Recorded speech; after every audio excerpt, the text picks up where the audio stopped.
नमस्कार मुलांनो, आज आपण आलेलो आहोत आमच्या केळीच्या बागेमध्ये. आणि ही जी केळीची बाग आहे ना, तर हे केळीचं केवढं मोठ्याच्या मोठं पान आहे. हा भाग जर असा आपण कापला तर ही होते आगोतली. घरातला मुख्य माणूस असेल त्याला जेवायला नेहमी आगोतली असते आणि मुलांना हे छोटे छोटे असे फाळके असतात. आता माझ्या हातामध्ये आहे हे केळफूल. तर आपण वेगवेगळी फुलं देतो कोणी आलं की, पण केळफूल काही कुणाला या तुम्हाला भेट असं काही दिलं जात नाही. चला पुढे या. आता ही सुकलेली केळ आहे.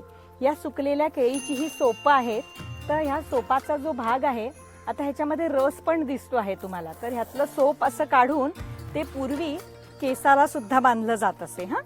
आणि अजून एक आमची आई असं सांगते की केळीचा जो मधला गाभा असतो की नाही, आता ही केळ आहे तर ह्याच्या मधला गाभा असतो, तर त्यातला रस घालून जर उडदाच्या पापडाचं पीठ आपण त्याच्यामध्ये भिजवलं तर पापड खूप दिवस टिकतात, त्याला अजिबात कीड लागत नाही. तर ह्याचा रस त्याच्यासाठी वापरतात. अजून एक आहे की ही जे सुकलेला भाग आहे ना, हा भाग काढून त्याची राख करतात आणि वैष्णव लोक जे आहेत ते हळकुंड कुटून त्याच्यामध्ये ही राख अशी त्याचा म्हणजे मिश्रण करतात आणि ते काळा रंगाचा जो टिळा लावतात की नाही तो त्याचा लावतात. त्याच्याच बरोबर पूर्वीच्या काळामधले जे परीट लोक होते म्हणजे धोबी लोक होते, तर ते सुद्धा या पानांचा मधला काही भाग काढायचे असं आमचे आजोबा सांगायचे की तो पानांचा काही भाग काढतात आणि तो भिजवून किंवा त्याची राख करून तो साबणासारखा असा काही वापरतात. अशा पूर्वी कोकणात असं करत असत. तसंच सोपांची जी राख आहे ना, ती कोष्टी किंवा धनगर लोक पूर्वी सूत रंगवण्यासाठी सुद्धा करत असत. असा केळीचा वेगवेगळा उपयोग आहे.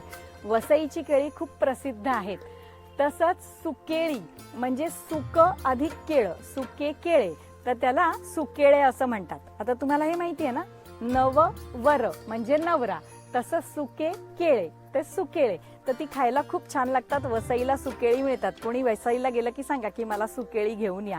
तर राजारी केळी, आणखीन वेगवेगळ्या सोन केळी, त्याचे खूप प्रकार आहेत वेगवेगळे केळ्यांचे. आमच्याकडे बरीचशी सोनकेळी लावलेली आहेत. आता तुम्हाला प्रश्न विचारायचा आहे. चला प्रश्नासाठी तुम्हाला घेऊन जाते. मुलांना मला सांगा की ही केळीला छोटी छोटी तिची बाळं आलेली आहेत, तर त्याला काय म्हणतात?